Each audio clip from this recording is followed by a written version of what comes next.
Shimane. Hi, everybody. Scott Robinson here from Phillip Riley. We're here to talk about the 2023-2024 Renewable Energy Remuneration Report, specifically for Australia. We might just delay for a minute or two to allow people to join us. So I might just continue to talk, I guess, just to say that this report is the 4th year that we've completed this report.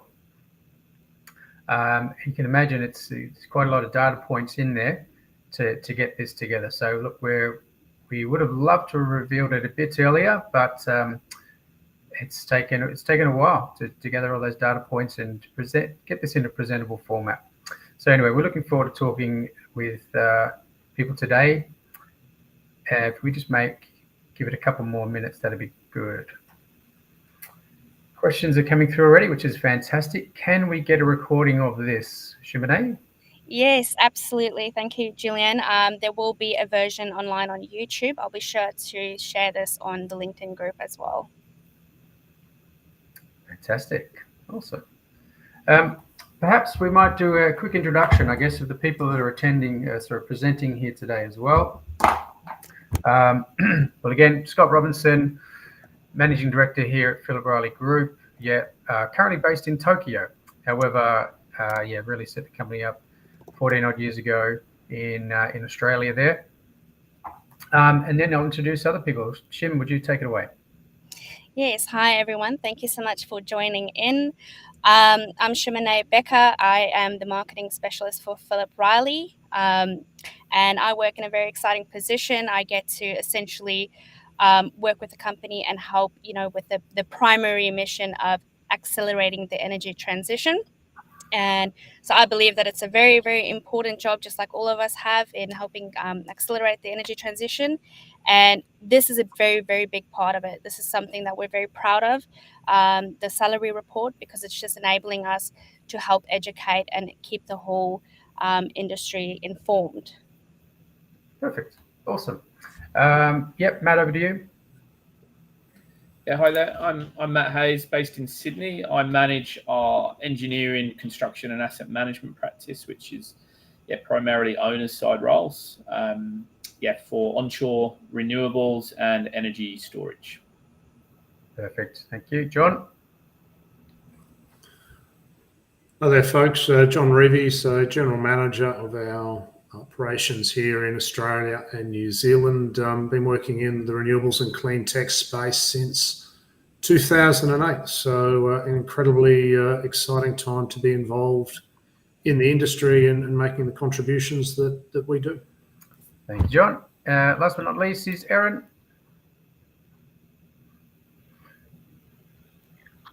Erin, hi everyone.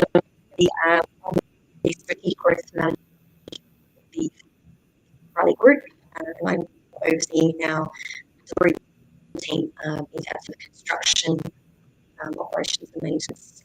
Okay. Really close. So we're trying.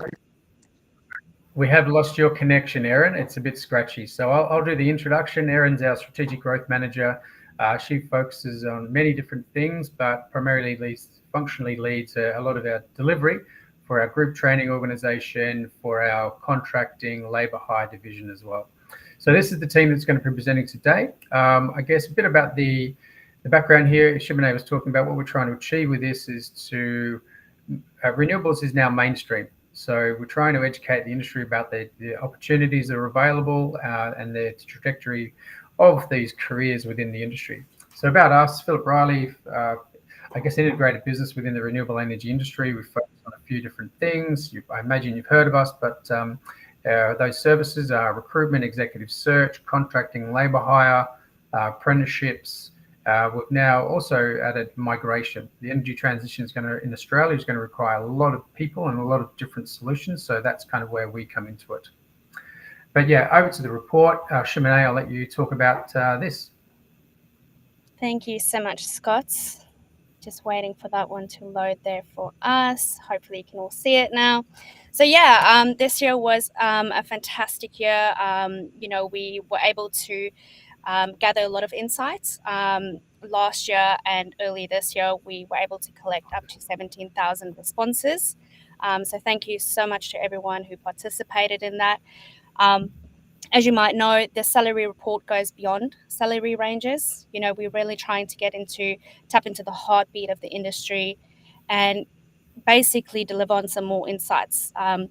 So this year you'll see additional insights. It's something that we continue to build on, and hopefully that delivers some more value for all of you.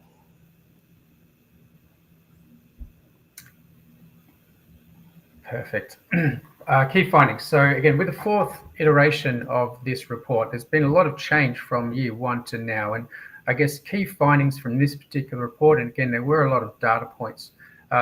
Interestingly, reasons for leaving. I mean, we talk about, if you want to have a look at the specific numbers, the remuneration across the different roles and different levels of roles, we need you to download the report there. I think we'd chew up too much of everyone's days if we went through all those numbers individually. So what I'm here to talk about, I guess, is the key, some of the key findings through this report. Reasons for leaving, therefore also reasons for staying, career developments and remuneration are really high up there. And I recall the first one where remuneration was actually quite low, but here as a motivator, it's been demonstrated that it's far more of a motivator now than it was in the past. So there's also been a very high number of people who have received salary increases, higher again than previous years. And also the expectation, I guess, is this is going to be ongoing. What we do know as an industry that it's growing significantly, and it is more mainstream and really challenging, established industries. Therefore, we are seeing a lot of pay parity with other industries. Therefore, that continual increase in remuneration that kind of marries with what the expectations, I guess, of the industry are as well. We have seen an increase in bonus as well that have been paid out, and the actually average tenure and experience levels of the people who have participated in the surveys has increased from previous years. And again, what this is showing us is just, I guess, the maturity and evolution of the industry. So that were just some of many key findings. By the way, I probably should have said this, we'll probably talk for about 15 or so minutes, 20 minutes max. We really want to open it up to Q&A at the end. If you have a particular practice area that you're interested in hearing about, please say so, put it in the chat area, and then we come back and address questions later on as well. Shim, sorry, that was what I've just covered. Yep. Those areas, by the way, the way we've structured this, the report is really aligned to the life cycle of an industry, which is also aligned to how we are structured as a company. So development is a function. I guess there's different roles that exist. So if you're interested in some of those development, remuneration, or motivation questions, then please put that in the chat room. But otherwise, we'll cover finance, legal, construction, engineering, asset management, transmission, distribution, behind the meter, corporate support, executive, contracting, and then offshore wind. Perfect. Shim, next off is, I think we should be getting straight into it with development, and over to you, John. Yeah, hi there. Thank you, Scott. Thank you, Shim.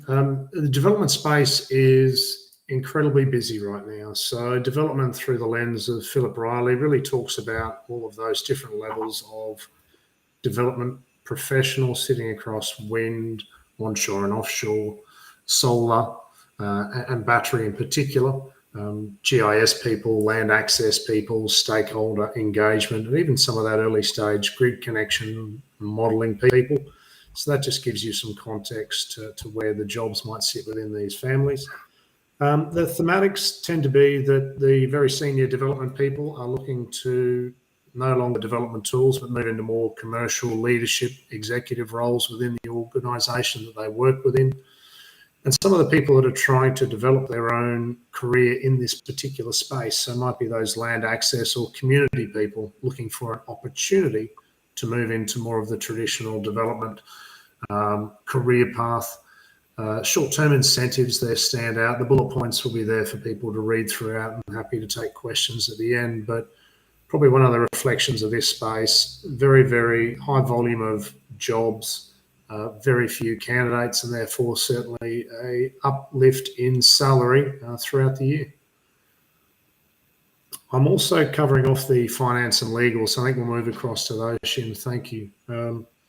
Finance and legal has been really fascinating to look at. So everyone on this call or within the industry will know that very few major renewable energy projects reached financial close in 2023. Now, that was not for lack of effort, was not for lack of money being within the renewable energy space that we operate within, simply a case of projects either being beholden to weather or financing deals or final offtake agreements, or indeed some of the government approval processes that run through. But within the finance space, we're talking about people that do investment finance, mergers and acquisitions in particular. Private equity has been very, very busy. So again, an incredible amount of domestic and international money flowing back into Australia and New Zealand, which is incredibly exciting. And for people looking to start off their career, the benchmark from what we see is typically people that have an ability to create and build investment models. So whether they are working at an Australian government department that has a role to play in terms of the funding piece, or working in one of the major banks or private equity houses, really that's the benchmark for getting involved. Across to legal, please, Shim. So again, legal, probably similar to finance, there's been an incredible amount of work being done by people within this profession. General counsel opportunities have been few and far between, but sitting beneath the general counsel, the legal divisions within a lot of our clients are starting to flesh out. So the theme seems to be people that are either a lawyer with a very strong property, land, project, infrastructure background in particular, or a lawyer that comes at this from more of a commercial M&A investment perspective. So they are the two career paths available to people that are in this space already, as they work either through to general counsel or springboard from a legal team into more of a standalone commercial role, perhaps sitting with the CFO or the chief investment officer. Again, salaries on the increase, as you would imagine. People moving from the key law firms into our development clients is a regular theme as well. So an incredibly important space to be in right now, and people that are sitting right there at the front of project development. Thank you, Shim.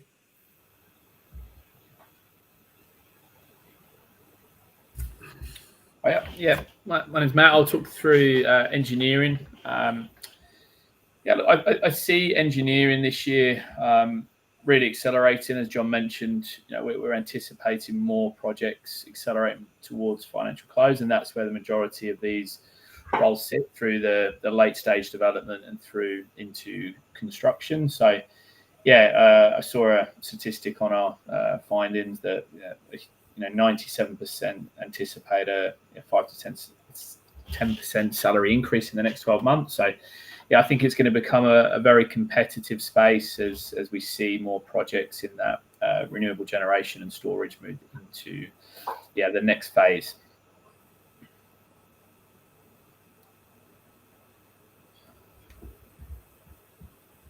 And a pretty similar theme, I think, as we move into construction. Recently there's been a lot of battery projects in particular that we've seen move forward into construction, and that we'd expect some more solar and wind to pick back up again. So I think the salaries are pretty similar level. Anticipate a salary increase of around that 5 to 10%, right? But it's again, 70, nearly 60% see career development as the main reason for changing roles. But beyond that, what is career development? I think it's being able to work on new technology. So people that have done solar their whole career are often trying to transfer now into wind or battery type projects. We'll also see people try and move into another sector that will cover is offshore wind as well.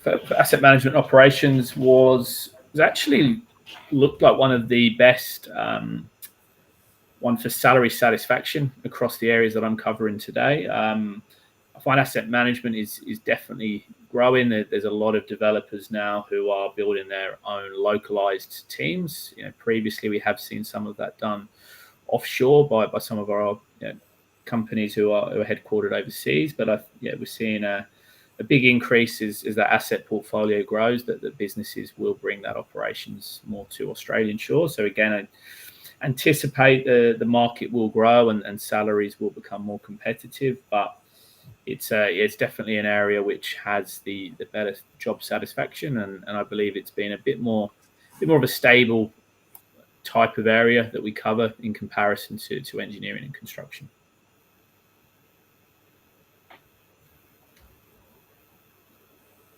Transmission and distribution sits back with me, and I should have apologised for the lack of video, but the joys of internet bandwidth these days. But transmission and distribution, incredibly important role to play right now. The concept of renewable energy zones, which is still relatively new. Of course, it's lovely to be building the assets out in the regions, but making sure either through government, quasi-government or private sector funding that all of these developments come back to where the load is. So the load either sits in the metropolitan areas or some of the major energy users from mining, oil and gas, heavy manufacturing. So transmission and distribution has an incredibly important role to play.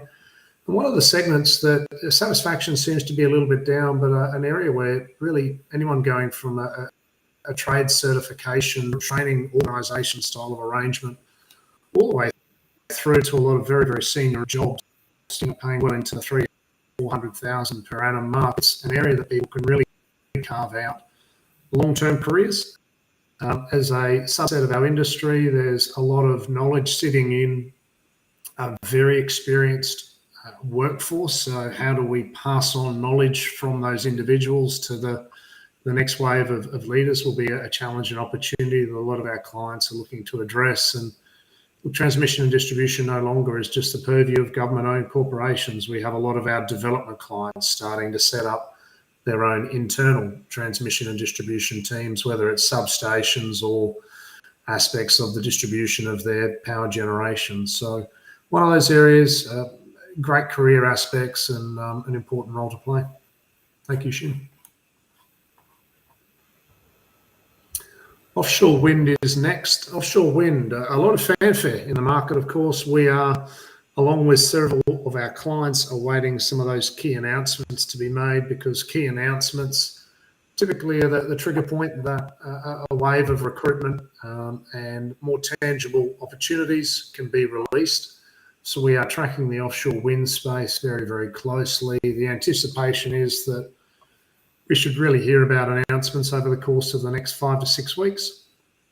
Offshore wind will be interesting through the lens of candidate attraction. Do you have a domestic workforce in place? Are you tapping into the international workforce, as we have successfully done through our team in Europe, for example? And what are those roles that are not typical to perhaps the renewable energy industry more broadly in Australia? So subsea cabling, different types of verification, or ocean mapping. So some of those traits that are probably otherwise more readily associated with oil and gas. So we are definitely seeing an increase in contacts from people in the thermal energy space looking to transition into renewable energy, and this is probably the most viable pathway right now. Yes, a little bit reliant upon some of those announcements being made, but that is the nature of our industry over the last 10 years. So offshore wind, heavy on development, heavy on legal, heavy on finance. Salaries will definitely increase. It's just whether or not clients go straight into a perm recruitment mode or perhaps go with a slightly more flexible contract workforce.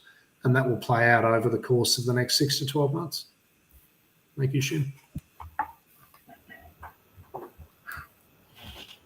And I'll touch back on behind the meter. So behind the meter as a sector, we kind of encompass quite a few different roles from engineering, project delivery, finance, more technical roles in this space.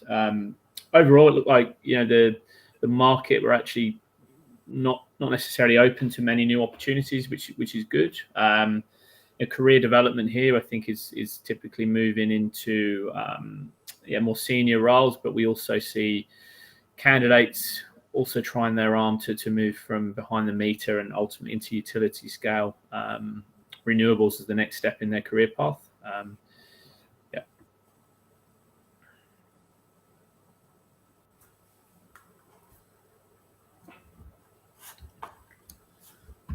Corporate support, happy to jump back in here. So corporate support, again, one of those really invaluable roles sitting within a lot of our key clients. So these are people doing contracts, administration. These are people that are the invaluable office managers, of course, executive assistants, personal assistants, people that are doing a lot of the administrative part behind these major projects as they continue to progress.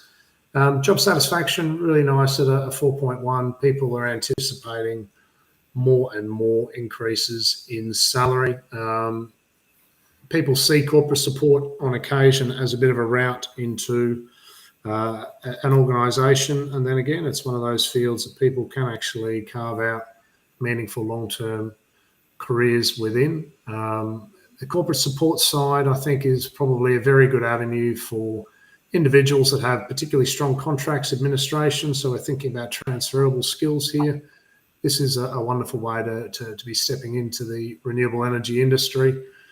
Work-life balance and flexible working arrangements tends to be an element that is promoted heavily by our clients to the corporate services teams that aren't spending quite as much time out on site with the assets from the lens of engineering or asset management. Executive is the final area that we're covering before we talk about contracting. So executive, really people with more than 10 years of experience. Executive opportunities are very interesting. So I guess in a market that was less busy and less buoyant than the market we're in, we saw a lot of our executives being required to wear 4 or 5 different hats. And that's an incredibly busy, tough role to manage as the market and the volume of work and the volume of investment has picked up. Our executives are very happily shedding those hats to full-time permanent individuals that join them as key lieutenants. Executives are typically associated with a bit more of a focus on the long-term incentives. So you have your base salary and super, of course. You have your short-term incentive, which is typically a 12-month period of time, and then long-term incentive kicks in around 4, 5, 6 years. So it's interesting in terms of our clients trying to work out how to motivate executives to move across. Very few people below executive level. An observation we've seen is that the focus really is on base salary, super, and maybe a 12-month bonus. But then you can reflect upon cost of living pressures that are very real and something we're sensitive to. The executive community can perhaps absorb a little bit more at that level, but then focus on some of those quite substantial long-term incentives that are in place. Again, these are individuals driving projects, setting up projects, and those that are having a really influential position upon the development of the broader market here in Australia.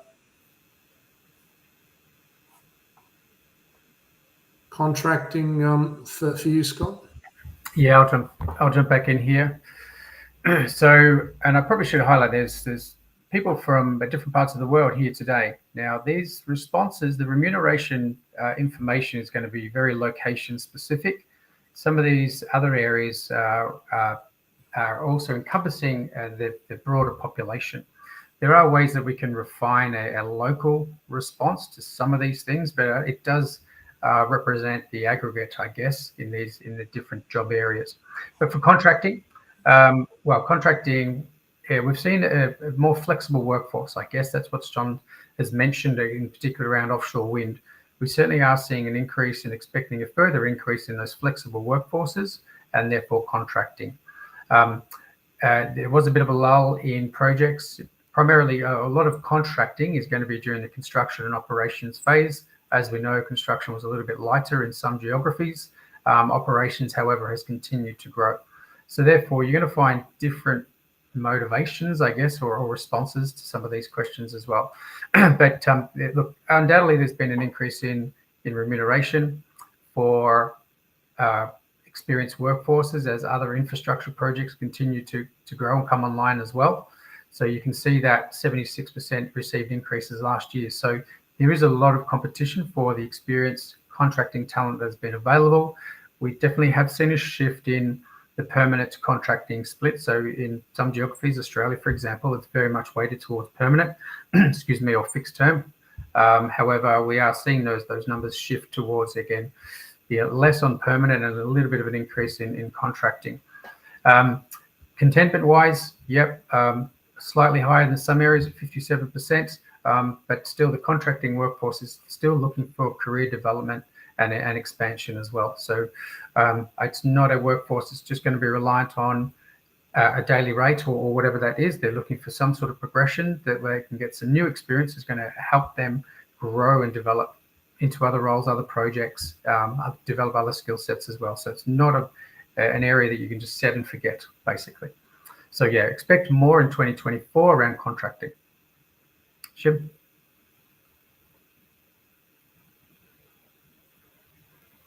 Fantastic.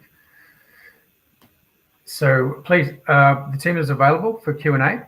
Any topic, whether it's specific remuneration around roles based on years of experience or some of these other areas that we've talked about, or if you're just interested in a particular what's happening in this geography in this phase of a project, we are generally open to any questions right now.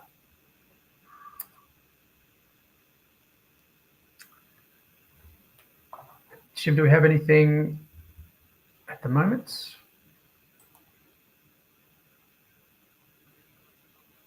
You're on mute, Shim.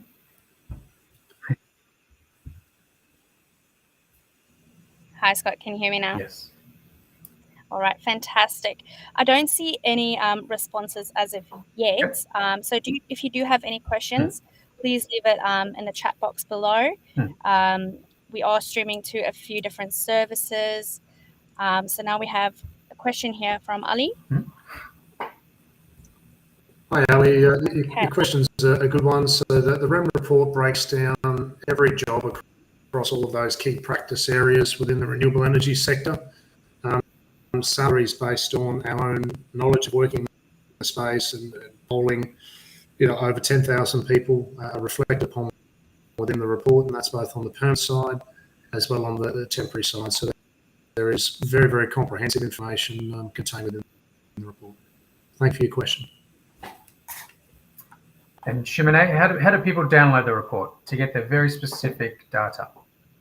It's very easy to download the report. So just head over to www.phillipriley.com.au, and then under resources, we have a tab there for our salary guide.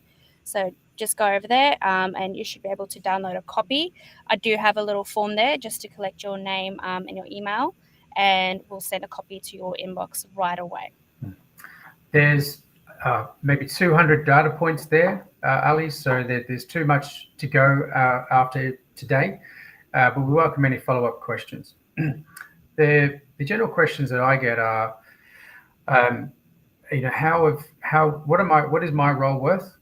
What has changed over the previous 12 months? What are other companies doing?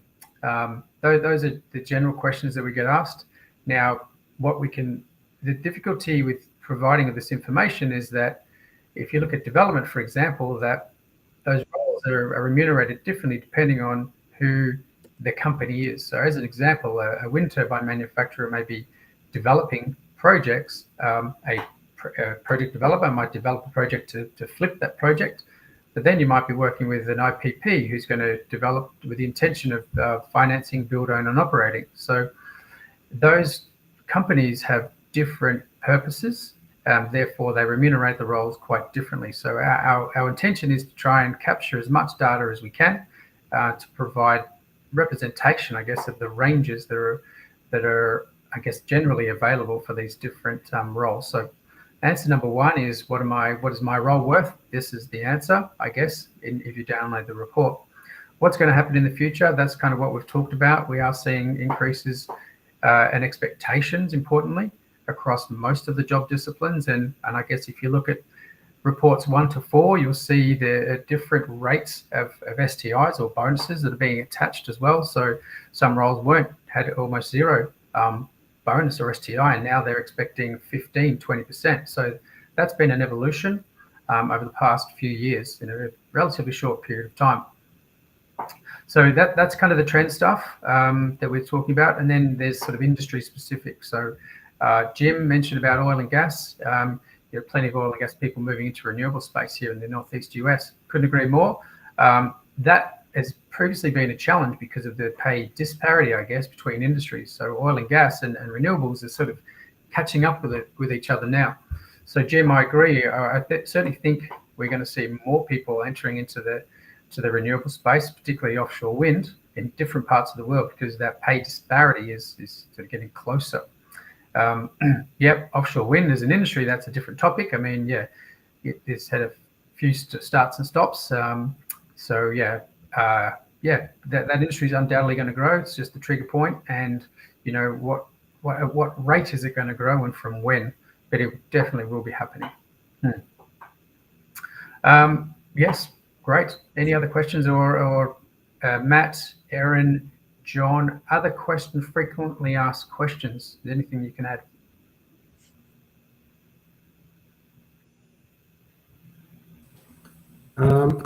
Just as Tom, I think my only observation of the market we're in, so I've been lucky enough to do recruitment for about 23 years now. We are in a market of counter offers. So when people are thinking about changing careers, really understand what it is that you are valuing over and above salary, understand the culture, understand the career opportunities, where is the job going to take you, because counter offers will and can happen. The way in which a candidate or a job seeker responds and interacts throughout the process is really important. It's a small industry, you know, we love what we do, but we can reflect upon clients and candidates that get to the end of a process and probably are a little bit confused on a time because of the way in which either another opportunity is presented back in or a current employer. So really do your own due diligence around the motivations for leaving, and you know, we wish you well with that, Jim. Fantastic, John. Thank you. So, Shim, if people have follow-up questions, what's the best way, once they've downloaded and digested the report, if they have further questions, where can we direct them? The best way to reach out to us is to reach out to us via info@phillipriley.com.au. You can also, of course, message us on LinkedIn. We always have that open. Feel free to reach out to any of our team members if you have those existing connections. We're all up to date and can help direct your question to the right person should we not know how to answer that question. And then you can also reach out to me as well. I've seen a few people in email who have registered for the current salary guide. So you might have my email as well in your inbox. So please just, respond to that and I'll redirect your question. Perfect. Ali, they're exclusive of superannuation and bonuses or pension, depending on where you're from. So these are the base salary numbers that we are providing. Okay.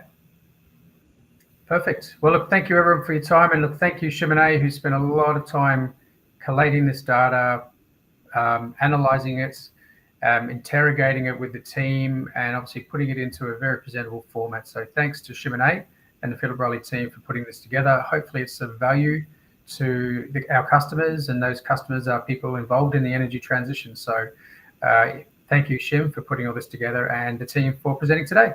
Wish everyone a great day otherwise. Okay. Thank you. Thank you. Thanks for watching. Thank you.